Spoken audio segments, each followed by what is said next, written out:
애청자 여러분 안녕하세요. 2026년 5월 9일 하트앤서울 복음방송에서 보내드리는 주안의 하나 진행의 강승규입니다. 지난 한 주도 예수님을 구세주로 믿는 믿음을 가지고 이 세상에서 주님을 신뢰하며 살아가신 여러분 되셨기를 소망합니다. 요즘 대부분의 사람들이 스마트폰을 사용하지요. 물론 여전히 사용하지 않는 분들도 계시지만 많은 분들이 사용하십니다. 그리고 그 스마트폰 중에 한국인들은 카카오토크라는 문자 메시지 앱을 많이 사용합니다. 서로에게 이 카톡을 통해 문자를 주고받는데요. 그런데 이 카톡을 통해 하루에도 수십 개의 흔히 말하는 퍼나르기 문자가 배달이 됩니다. 특히 무슨 때나 명절이 되면 누군가로 시작된 멋진 배경 화면 위에 좋은 글귀가 아름다운 음악과 함께 담겨서 배달이 됩니다. 이렇게 배달된 문자는 또 다른 사람에게 전달되고 또 다른 사람에게 전달이 되지요. 이러다 보면 이 사람 저 사람이 똑같은 문자를 저에게 보낼 때도 있습니다. 여러분들은 어떠신지 모르겠지만 사실 저는 그런 문자를 받으면 별로 달갑지는 않습니다. 아무리 그림의 내용이 좋고 글이 좋아도 그 안에 정성이 그리고 마음이 담겨 있는 느낌이 없어서 그렇습니다. 그냥 누군가 내게 보내준 그 문자가 좋아 보여서 나도 카피해서 또 다른 사람에게 보내주는 것이 참된 마음이 담긴 인사처럼 저에게는 느껴지지 않습니다. 그림이 없어도 또 음악이 없어도 내 마음을 담은 자신의 손으로 쓴 안부 인사가 더 진실되지 않을까요? 첫 찬양 함께 하신 후에 계속해서 말씀 나누겠습니다.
주님께 드릴 맘의 예배 주님을 위한 주님을 향한 노래 중심 잃은 예배 내려놓고 이제 나 돌아와 주님만 예배해요 주님께 드릴 맘의 예배 주님을 위한 주님을 향한 노래 중심 잃은 예배 내려놓고 이제 나 돌아와 주님만 예배해요 주님께 드릴 맘의 예배 주님을 위한 주님을 향한 노래 중심 잃은 예배 내려놓고 이제 나 돌아와 주님만 예배해요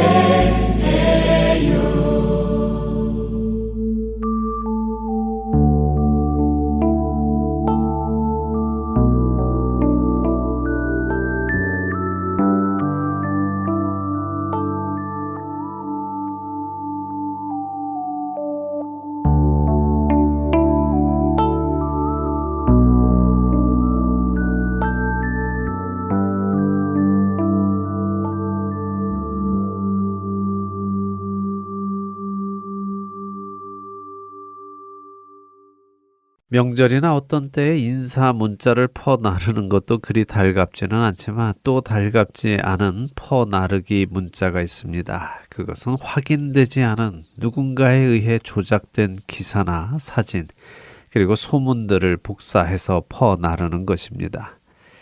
때로는 정말 말도 안 되는 음모들이 있다며 문자가 오기도 하고요. 또 이런 일이 지금 정부에서 일어나고 있으니 우리가 막아야 한다 하는 문자들도 수시로 옵니다.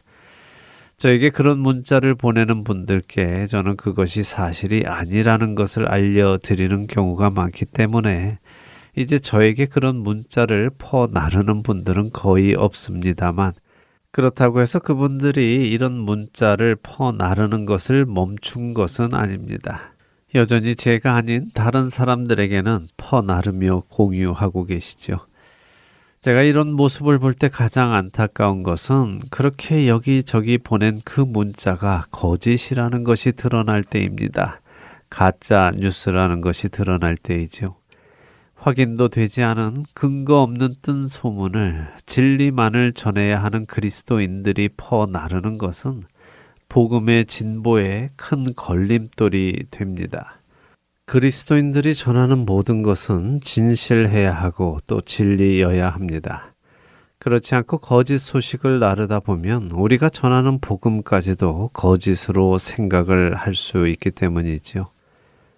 그렇기에 앞으로 여러분이 받으신 그 퍼나른 기사나 이야기를 다른 누군가에게 공유하려 하신다면 먼저 점검해 보시기를 바랍니다.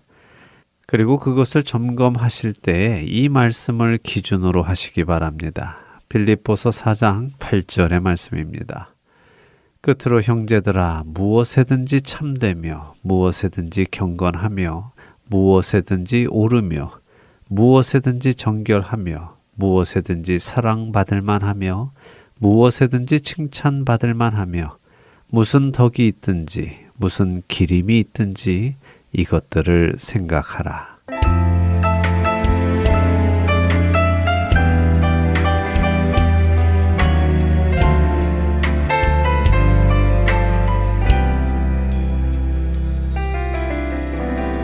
항상 진실게 내 맘 바꾸사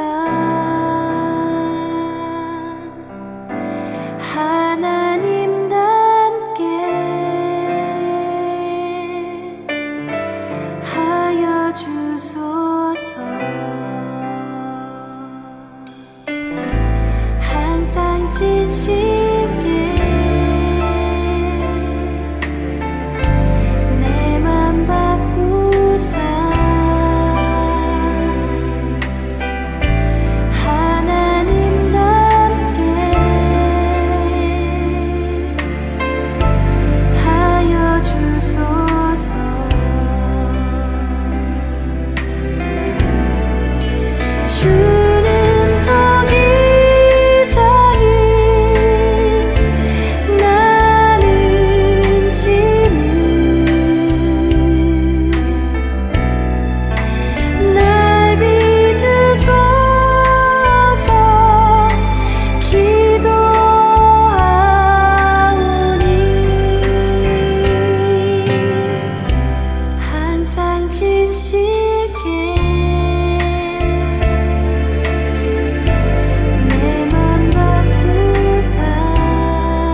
사실 오늘 제가 여러분들과 정말 나누고 싶은 말씀은 이것입니다. 최근에도 어떤 분들이 한국 정부가 교회를 탄압하려고 이런저런 법안들을 만들고 있다 하는 문자들이 돌아다녔습니다. 그것이 사실이든 또 사실이 아니든 그것은 별로 중요하지 않습니다. 왜냐하면 세상은 언제나 예수 그리스도의 몸된 교회를 파괴하려 하기 때문입니다. 이러한 시도는 창세기 에덴 동산부터 있었고 요한계시록 마지막까지 계속해서 있을 것입니다. 성경 전체를 살펴보면 한 가지 일괄적으로 하나님께서 우리에게 주시는 메시지가 있습니다. 그것은 하나님의 백성이 하나님의 말씀을 듣고 순종하면 복을 받는 것이고 하나님의 말씀을 듣지 않고 불순종하면 저주를 받는다는 것입니다. 이것은 예나 지금이나 구약이나 신약이나 변함없는 진리입니다. 구약 성경에 보면 하나님은 하나님의 백성들이 하나님을 떠나고 말씀을 떠나 살 때에 그들을 그냥 내버려 두지 않으시고 이방의 다른 나라들에게 힘을 주시면서까지 하나님의 백성들을 징계하시고 훈계하셨습니다. 모압과 암몬을 들어 쓰셨고 블레셋을 들어 쓰셨고 아수르 바벨론을 들어 쓰셨지요. 그리고 훗날의 헬라와 로마까지 그 일은 계속되었습니다. 그렇게 하여 심지어 하나님의 임재가 계시던 예루살렘까지 멸망을 당하기도 했지요. 그런데 이런 일이 일어나는 이유는 무엇일까요? 외부의 공격 때문에 이스라엘이 망한 것이었겠습니까? 아니면 이스라엘 백성들의 마음속에서 시작된 문제였겠습니까?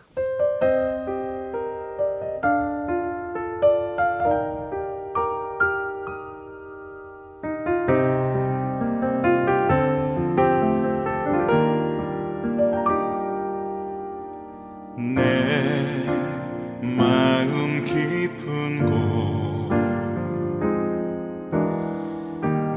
무엇이 자리 잡고 있나 깨끗하고 아름다운 것 그런 것 있다 하겠나 내 마음 깊은 곳 무엇을 생각하고 있나 거룩하고 선한 것들 찾아볼 수 없네 내가 원하는 선한 일을 행하지 아니하고 원치 않는 악한 일을 도리어 행하니 내 마음 깊은 곳 내 마음 깊은 곳 내 마음 깊은 곳 악한 죄뿐이네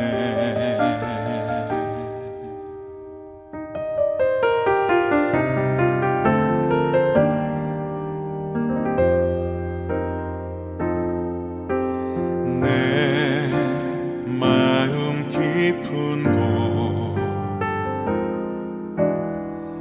무엇이 자리 잡고 있나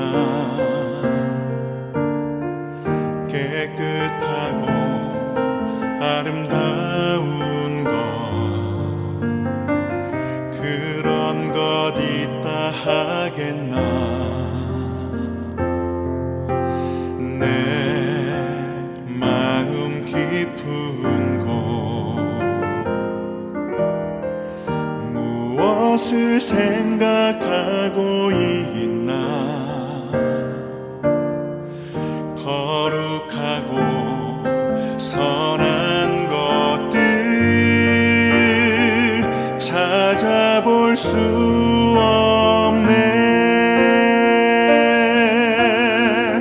비록 지금은 선한 일을 온전히 행치 못하나 주님과 함께 못 박힌 나 거듭난 새 생명 내 마음 깊은 곳 내 마음 깊은 곳 내 마음 깊은 곳 주님이 계시네. 비록 지금은 선한 일을 온전히 행치 못하나 주님과 함께 못 박힌 나 거듭난 새 생명 내 마음 깊은 곳 내 마음 깊은 곳 내 마음 깊은 곳 주님이 계시네. 내 마음 깊은 곳 주님이 계시네.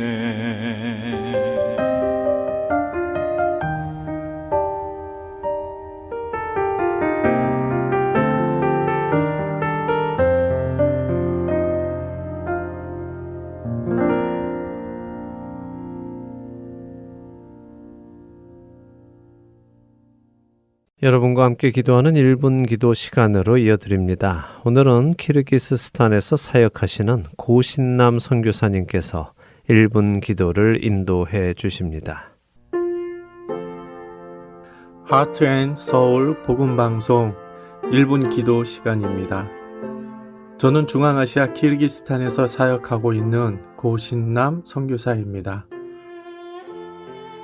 오늘 여러분과 함께 기도하길 원하는 기도 제목은 키르기스탄에 있는 신학교들입니다. 키르기스탄은 인구의 80% 이상이 무슬림인 이슬람 국가입니다. 복음화율은 0.1% 미만인 미전도 종족 국가이기도 합니다. 이런 환경 가운데서도 하나님의 은혜로 이 땅에는 2개의 정부 인가를 받은 신학교가 있습니다. 연합신학교와 칼빈신학교입니다. 저는 작년부터 칼빈신학교에서 강의를 하고 있습니다. 현재 10명의 학부 학생과 3명의 MDB 학생이 공부를 하고 있습니다. 그들 가운데는 이미 교회 사역을 하신 분들도 계십니다. 이분들이 정부의 허가를 받기 위해서 학위가 요구되기 때문에 MDB 과정을 밟고 있습니다. 이분들이 이 땅의 희망입니다. 시골 지역에서 돋보이지 않아도 적은 숫자의 성도들을 그리스도의 사랑으로 섬기며 돌보는 하나님의 종들입니다. 재정적으로 어렵기 때문에 평일에는 여러 가지 일들을 하면서 생계를 유지하면서도 하나님의 사명을 감당해 가고 있습니다. 신학생들을 잘 양육하고 가르쳐서 다음 세대의 영적 지도자들을 세워가기를 희망합니다. 학생들의 이름을 하나하나 소개하기 어려운 점 양해해 주십시오. 13명의 칼빈 신학교 학생들을 위하여 기도해 주십시오. 하나님께서 이들에게 영적 지혜를 부어주시도록 기도해 주십시오. 이들이 어려운 환경 속에서 신학 공부를 놓지 않도록 기도해 주십시오. 에스라와 같은 학자가 나오게 기도해 주십시오. 함께 기도하겠습니다.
전능하신 하나님, 온 열방을 향한 하나님의 사랑이 무궁하시고 오늘도 하나님의 사랑으로 이 땅 중앙아시아와 복음이 전하여지지 않은 이슬람 국가들 가운데 주의 은혜가 충만하기를 소망합니다. 하나님, 특별히 중앙아시아 키르기스탄에 있는 주님의 몸된 교회들과 성도들, 특별히 하나님의 부르심을 받고 목회의 길로 들어서고 또 목회를 위하여 열심히 신학교에서 공부하고 있는 갈빈 신학교의 13명의 학생들을 위해서 기도합니다.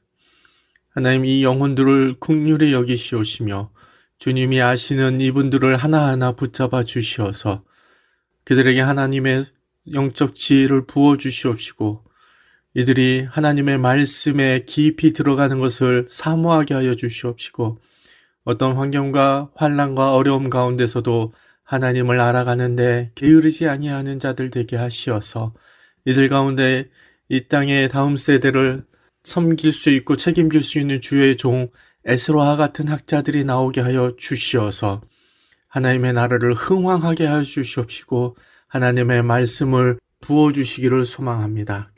하나님, 진정 주님이 이 땅을 향한 주님의 사랑의 열매를 저들을 통하여서 보게 하여 주시옵소서. 감사드리며 예수님의 이름으로 기도드리옵나이다. 아멘.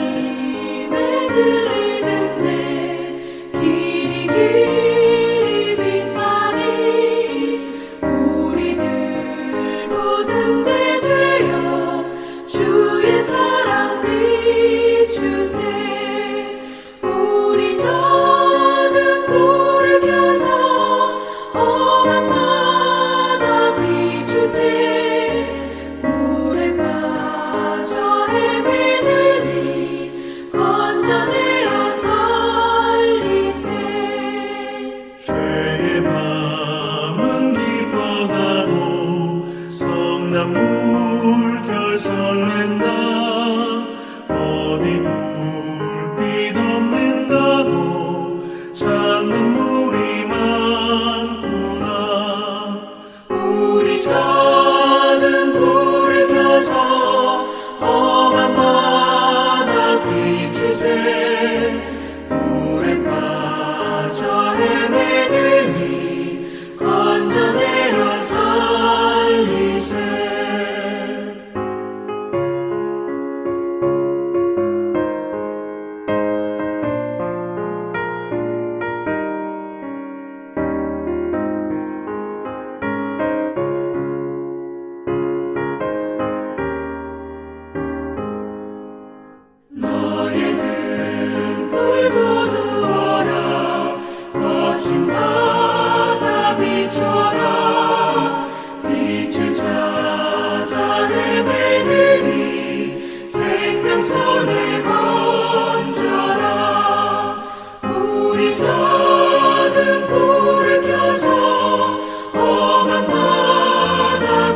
나는 소리요 빈들에서 외치는 소리요 주의 길을 곧게 하라고 광야에서 외치는 자의 소리.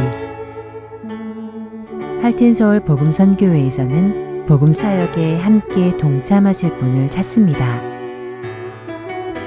봉사로, 기도로, 후원으로 예수님을 전하고 생명을 구하는 일에 동참하실 분들은 전화번호 602-866-8999로 연락 주시기 바랍니다. 나는 소리여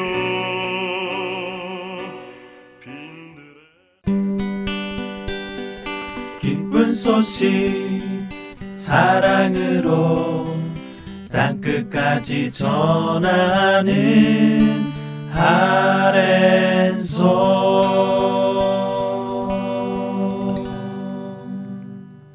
신약 성경의 첫 번째 책 마태복음을 통해 예수님을 만나는 시간입니다. 마태와 만나는 예수님 함께 하시겠습니다.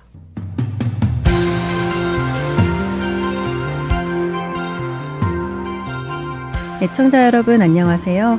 마태복음을 공부하며 예수님을 만나고 있습니다. 마태와 만나는 예수님, 진행의 김명아입니다. 네, 여러분 안녕하세요. 강승규입니다. 마태복음 5장에서 7장까지 기록된 산상수훈을 다 마쳤습니다. 네, 꽤 길었지요. 올 1월부터 5장 1절을 시작해서 4개월이 넘는 시간 동안 5장에서 7장에 기록된 산상수훈을 한 절 한 절 읽어가며 의미를 생각해 보았습니다.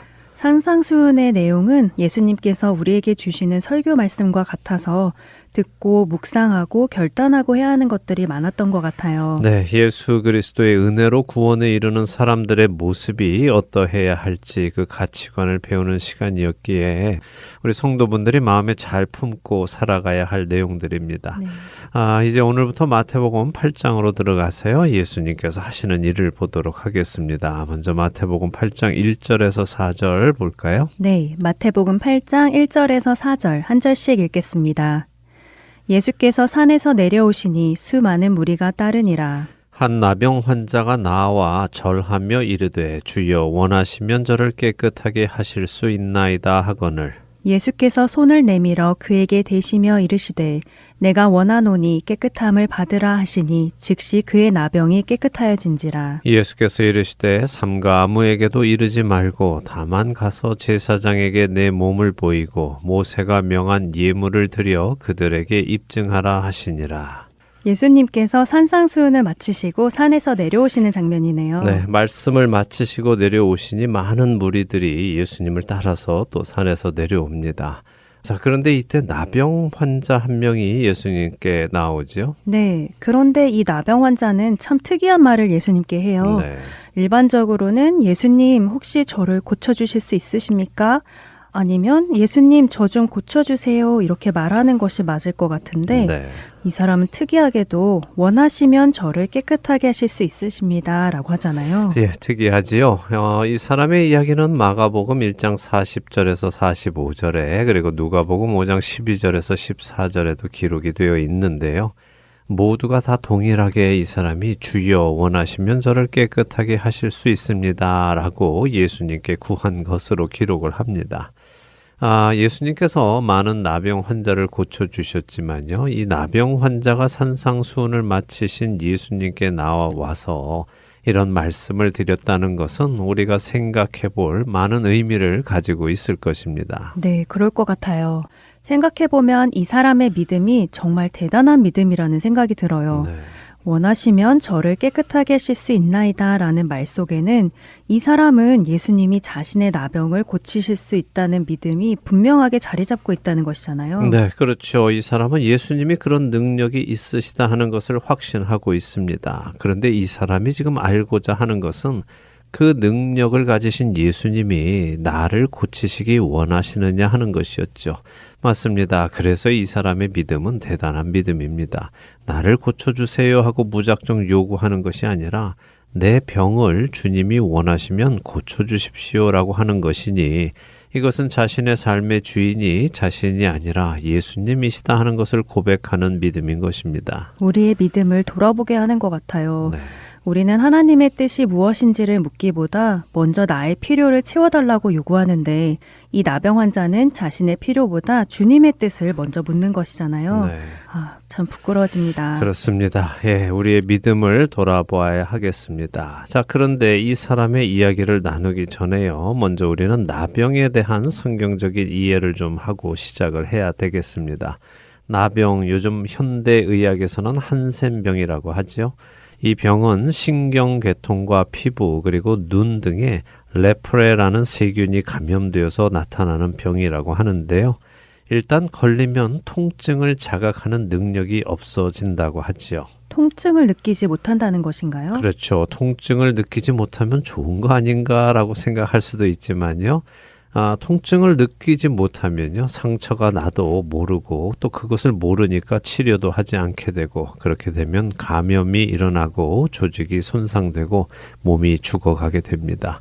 통증이 없는 것은 좋은 것이 아니라 오히려 위험한 것이죠. 그렇군요. 통증이 없으면 아픔을 느끼지 못하니까 좋을 것 같은데 아니네요. 네. 아픔을 느끼지 못하니 내 몸이 망가지는 것을 알지 못하여 치료를 받지 못하게 되는 안타까운 일이 일어나는 것이네요. 네.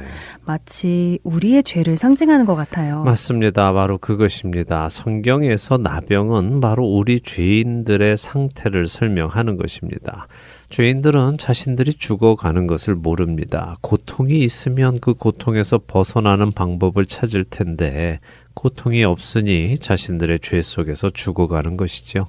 그런 우리의 상태를 에베소서 4장 17절에서 19절에 설명하시는데요. 우리 한번 읽어볼까요? 네, 에베소서 4장 17절에서 19절 한 절씩 읽어보겠습니다. 그러므로 내가 이것을 말하며 주 안에서 증언하노니 이제부터 너희는 이방인이 그 마음에 허망한 것으로 행함같이 행하지 말라. 그들의 총명이 어두워지고 그들 가운데 있는 무지함과 그들의 마음이 굳어짐으로 말미암아 하나님의 생명에서 떠나 있도다. 그들이 감각 없는 자가 되어 자신을 방탕에 방임하여 모든 더러운 것을 욕심으로 행하되 네. 죄인을 상징하는 이방인들의 특징을 설명하시네요. 그렇죠. 예, 총명이 어두워지고 무지하고 마음이 굳어지지요. 네. 그리고 그들이 감각 없는 자가 되었다라고 하십니다. 마치 나병에 들린 것처럼 고통을 느끼지 못하는 사람이 되어서 자신을 방탕에 내어주고 욕심을 따라 행한다는 말씀이군요. 맞습니다. 나병은 바로 영적으로 죄 속에서 죽어가는 우리 죄인들을 상징하는 것입니다. 특별히 의사였던 누가는요, 이 사람을 누가복음 5장 12절에 온몸에 나병이 들렸다라고 기록했습니다. 어느 한 부위가 아니라 온 몸에 나병이 들었다고요? 네. 정말 온전함이 없는 우리의 모습이군요. 바로 그런 자가 산에서 내려오시는 예수님을 처음으로 만나게 된 것이군요. 그렇습니다. 자, 마태가 이것을 기록한 이유는 무엇이겠습니까? 그것은 예수님께서 하나님의 말씀과 하나님 나라의 도를 전하신 후에 병들어 죽어가고 있는 이스라엘을 치유하기 시작하신다 하는 것을 보여주시는 것입니다. 자, 그런데 그 이스라엘 중에 누구를 치유하시는가 하면요. 예수님이 자신을 고치실 수 있다고 믿는 사람들을 고치신다는 것이죠. 그리고 더 중요한 것이 있는데요. 그것은 이 사람이 예수님께 내 병을 고쳐주세요 라고 하는 것이 아니라 저를 깨끗하게 해주십시오 라고 한다는 것입니다. 여기서 깨끗하게 하실 수 있습니다 라고 한 말의 원어는 카타리조라는 헬라어인데요. 이것은 정결하게 하다 하는 의미입니다.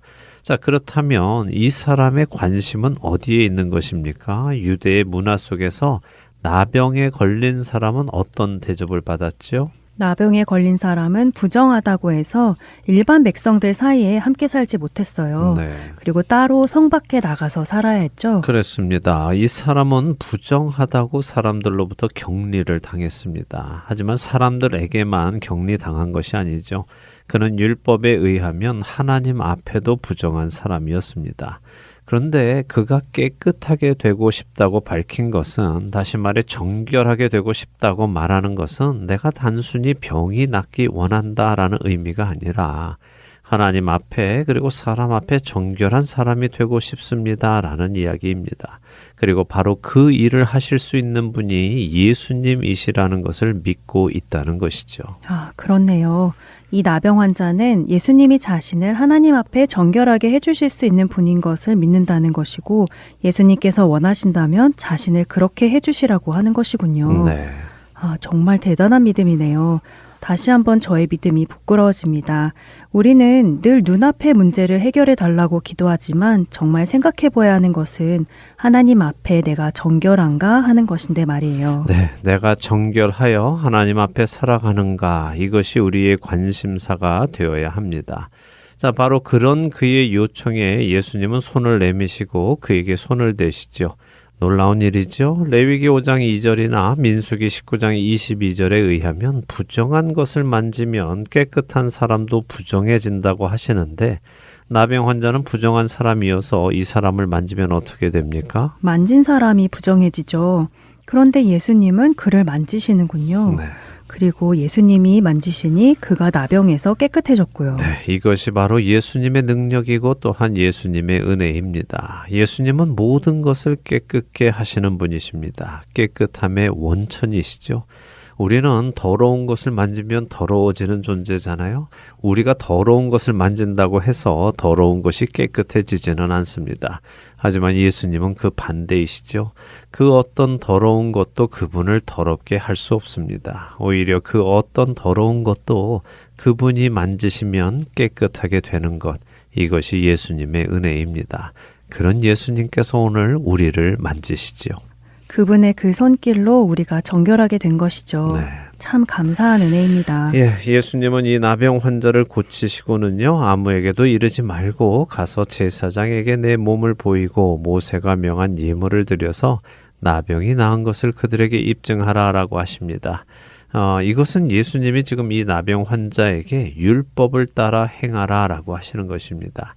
산상수훈 중에 예수님이 마태복음 5장 17절에 말씀하셨지요. 내가 율법이나 선지자를 폐하러 온 것이 아니라 완전하게 하려 오셨다고요. 그러셨죠. 아, 그래서 이렇게 율법을 온전히 이루라고 요구하시는 것이군요. 네. 그래서 사람들에게 말하는 것보다 제사장에게 먼저 가서 보이라고 하신 것인가 봐요. 맞습니다. 병 낫는 것이 중요한 것이 아니라 하나님의 율법을 완전하게 하시는 것, 그것이 더 중요한 것이기 때문입니다. 예수님은 이렇게 율법의 의를 지켜가시는 것이죠. 자, 우리는 이렇게 산상수훈 이후에 믿음을 가진 유대인 나병 환자가 예수님께 나와서 정결하게 되는 것을 보았습니다. 이제 다음에는 어떤 일이 일어날까요? 5절에서 7절만 읽어보겠습니다. 네, 궁금합니다. 마태복음 8장 5절에서 7절입니다. 예수께서 가버나움에 들어가시니 한 백부장이 나와 간구하여 이르되 주여 내 하인이 중풍병으로 집에 누워 몹시 괴로워하나이다. 이르시되 내가 가서 고쳐주리라. 네. 오, 믿음 있는 유대인의 치유 후에 믿음이 있는 이방인의 이야기가 나오네요. 분명한 의미가 있는 것 같아요. 예수님의 은혜는 유대인과 이방인, 결국 모든 사람들에게 주어진다는 말씀 같아요. 네, 바로 말씀하셨습니다. 하나님의 은혜가 유대인에게만 있는 것이 아니라 믿음이 있는 모든 자에게 있다는 것을 보여주시는 장면입니다. 자, 함께 생각해 보지요. 가버나움에 있는 한 백부장이 소개가 됩니다. 백부장이란 로마 군대에서 100명의 병사를 지휘하는 장교이죠.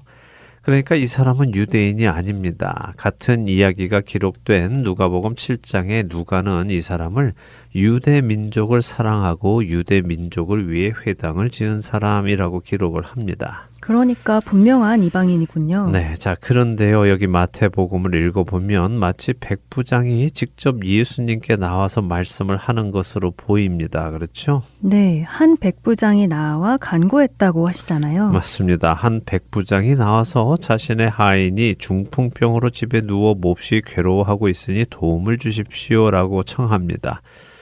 그런데요, 누가복음에 보면요, 이 백부장은 예수님과 직접 만나서 말하지 않습니다.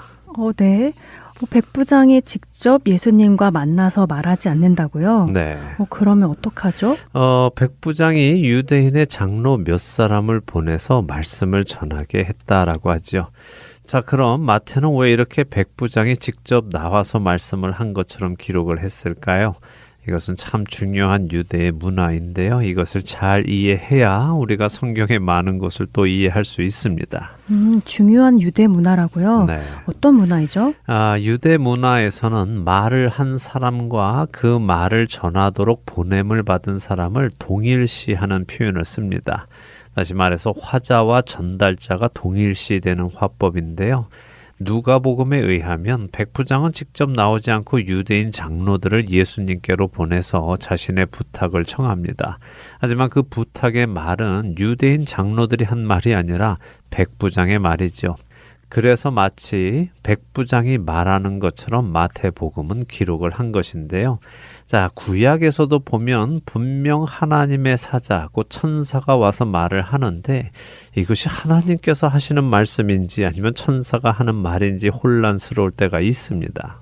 맞아요. 그렇죠. 분명 하나님의 사자가 왔는데 말씀은 하나님께서 1인칭으로 하시는 것 같은 장면이 많죠. 네. 그래서 이게 하나님이 말씀하시는 건가 아니면 천사인가 혼란스러운 때가 많았습니다. 그렇습니다. 그런 장면이 많이 있는데 가장 쉽게 볼 수 있는 곳이 바로 창세기 22장이지요. 이삭을 번제로 드리려는 아브라함에게 하나님의 사자가 하늘에서부터 아브라함아 아브라함아 하며 그를 불러 멈추게 하시죠. 네. 그리고는 12절에 뭐라고 기록되어 있습니까? 한번 읽어보시죠. 네, 창세기 22장 12절입니다. 사자가 이르시되 그 아이에게 내 손을 대지 말라. 그에게 아무 일도 하지 말라. 내가 내 아들 내 독자까지도 내게 아끼지 아니하였으니 내가 이제야 내가 하나님을 경외하는 줄을 아노라. 네. 맞아요. 바로 이 장면이에요. 분명 하나님의 사자가 말하는데 내가 내 독자를 나에게 아끼지 않았다라고 하시잖아요. 그렇죠.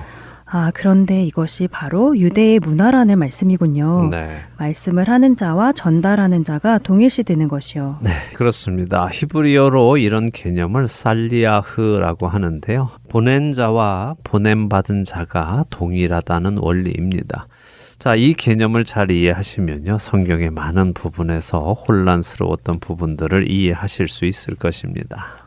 그럼 창세기 22장에 하나님의 사자가 와서 말을 하지만 그 말씀은 하나님께로부터 온 말씀이다. 이렇게 이해하면 되겠네요. 네.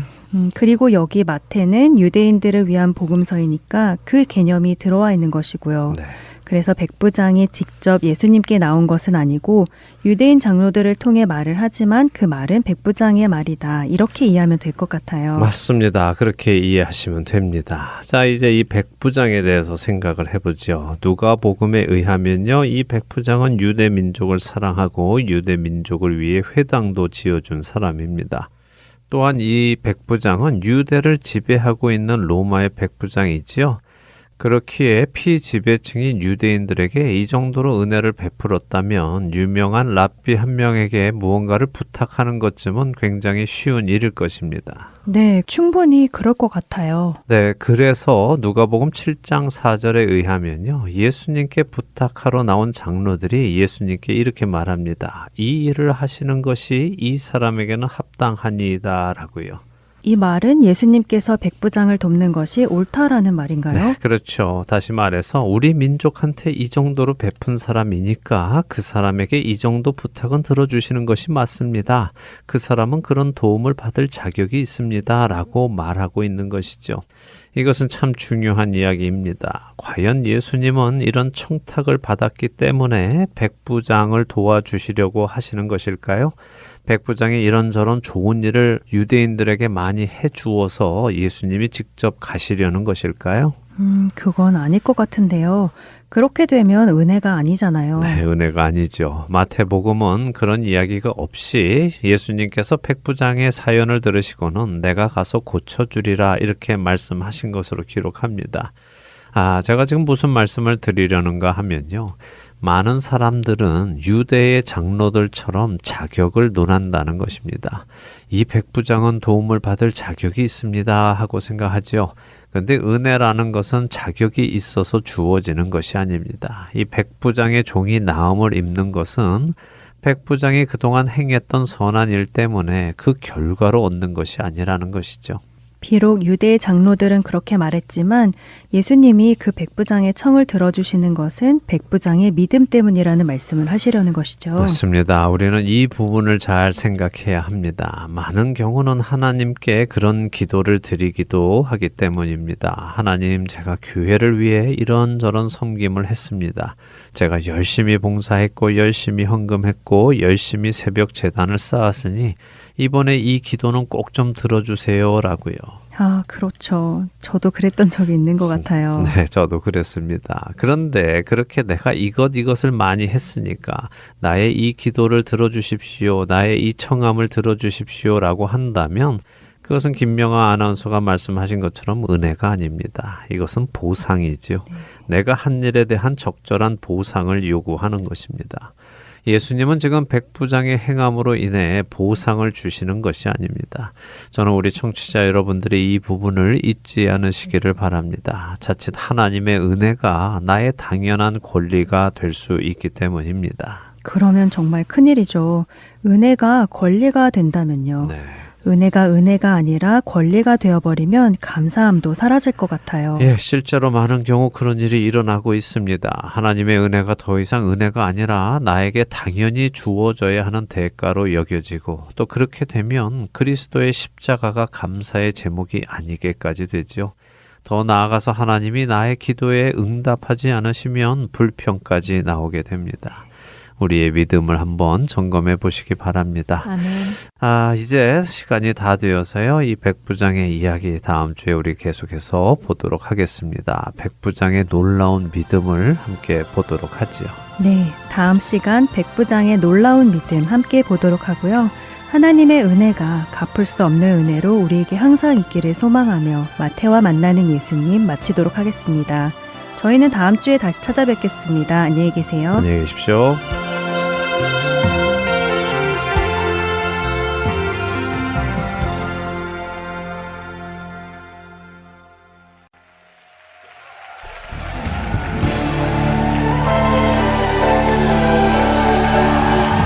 열방의 통치자가 되시며 길과 진리와 생명 되신 주님, 우리가 주님의 길로 나아갑니다. 옳은 길 따르라.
이스라엘의 몰락은 겉으로 보면 아수르의 공격 때문이었고 바벨론의 공격 때문이었고 로마의 공격 때문처럼 보입니다. 그러나 내부의 사정을 보면 그 이유는 그들이 하나님을 떠났기 때문입니다.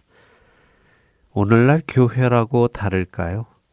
한국 기독교 목회 데이터 연구소의 3년 전인 2023년 조사에 따르면 한국 개신교 인구 비율은 전체 인구의 15%로 1998년 이후 5차례 조사한 결과 중에 가장 낮은 수치를 보였습니다.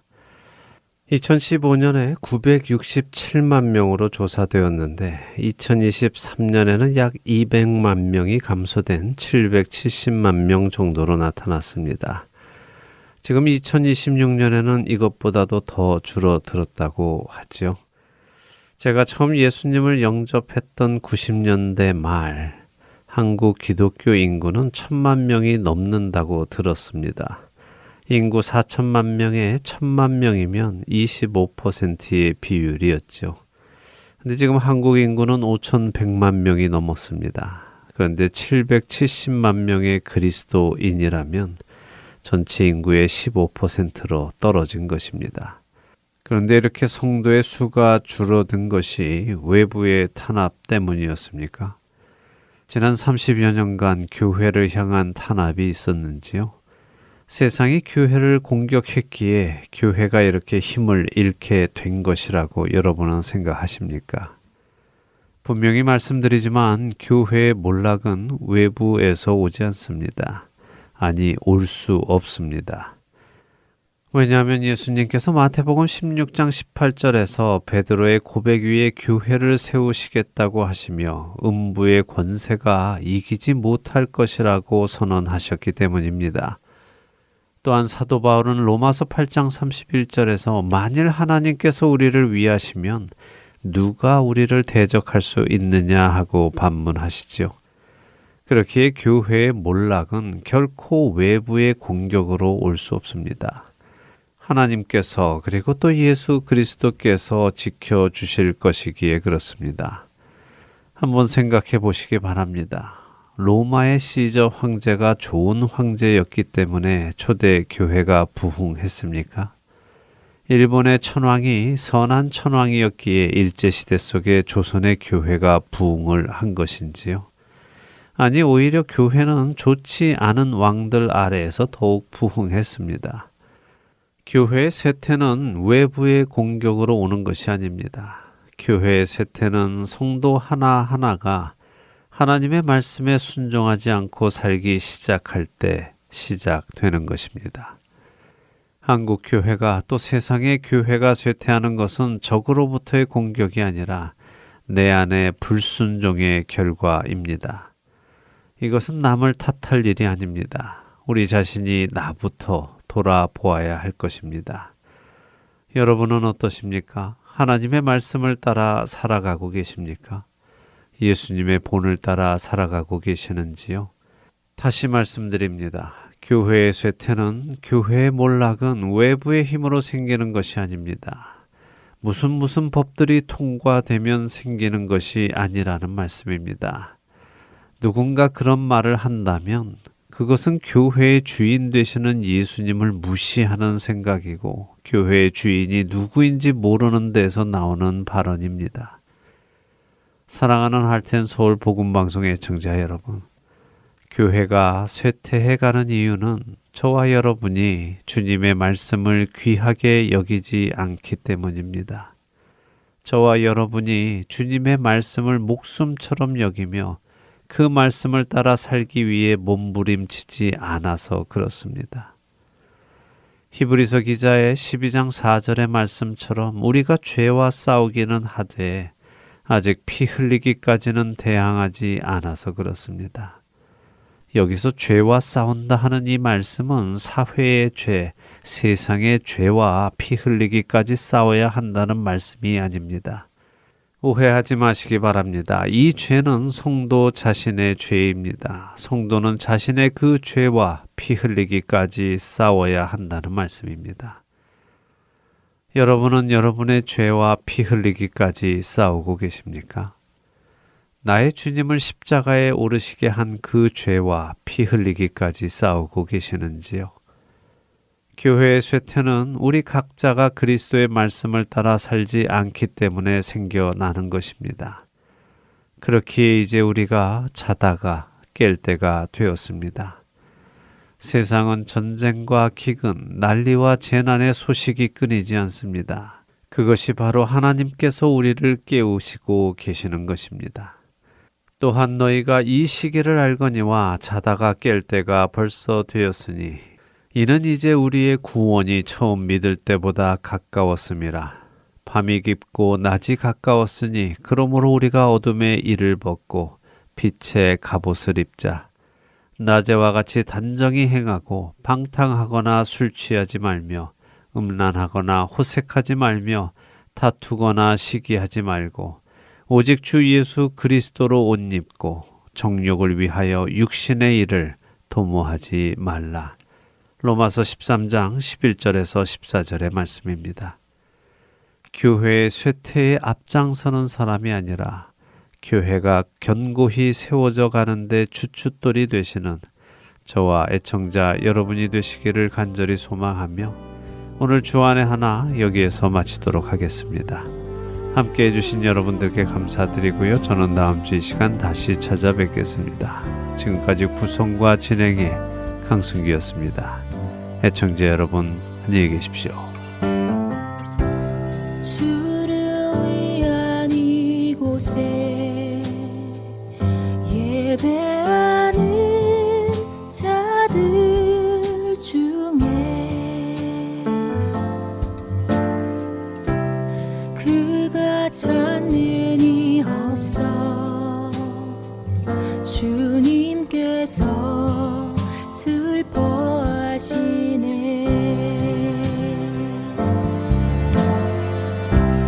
주님이 찾으시는 그 한 사람 그 예배자 내가 그 사람 되기 간절히 주께 예배하네.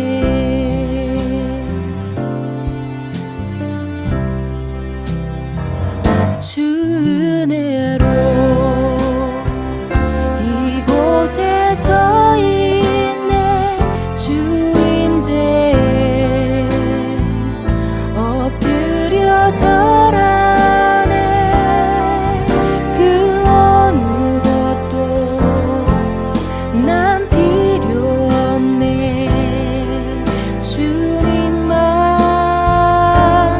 경배해. 주 은혜로 이곳에 서 있네. 주 임재에 엎드려 절하네. 그 어느 것도 난 필요 없네. 주님만 경배해.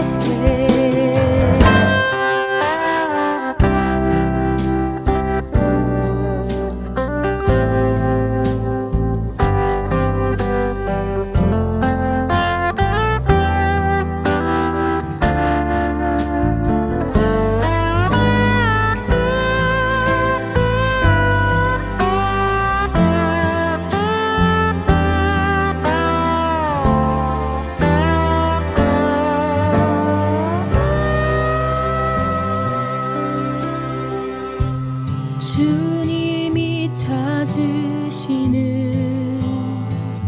그 한 사람 그 예배자 내가 그 사람 되기 간절히 주께 예배하네.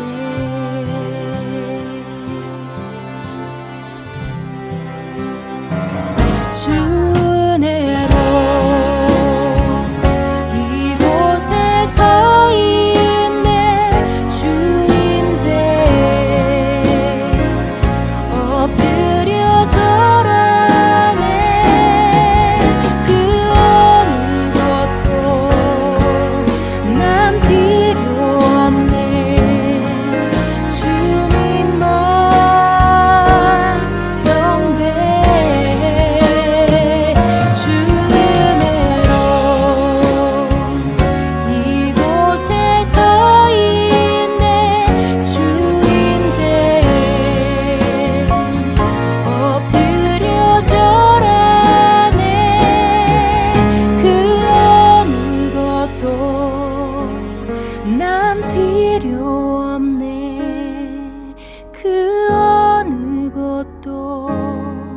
난 필요 없네. 주님만